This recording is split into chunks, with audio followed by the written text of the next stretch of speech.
হ্যাঁ ম্যাম, ওর আল্ট্রাসোনোগ্রাফি রিপোর্টে কি এলো? মিস্টার নিখিলেশ, গুড নিউজ, আপনি বাবা হতে চলেছেন। আর আপনার স্ত্রীকে কোনো দুশ্চিন্তার মধ্যে রাখবেন না। ঠিক আছে ঠিক আছে। কয়েক মাস পর হঠাৎ আমার চাকরিটা চলে যায়। নিখিল, তুমি এসে গেছো? আর তোমাকে দেখে এত ক্লান্ত মনে হচ্ছে কেন? কোনো মতেই ওকে চিন্তা করতে দেওয়া যাবে না। অফিসে একটু কাজের প্রেশার ছিল তো তাই। আর হ্যাঁ, তোমার জন্য ফল এনেছি, প্রতিদিন সময় মতো খাবে কিন্তু। বৃষ্টি, প্রায় 1 সপ্তাহ ধরে তোমার কাছ থেকে আমি একটা কথা লুকিয়ে রেখেছি। কি কথা বলো? আর এতদিন কেনই বা লুকিয়ে রেখেছো?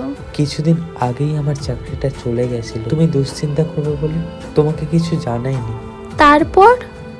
ফাইনালি আজ একটা নতুন অফিসে জয়েন করেছি, তাই তোমাকে কথাটা বললাম।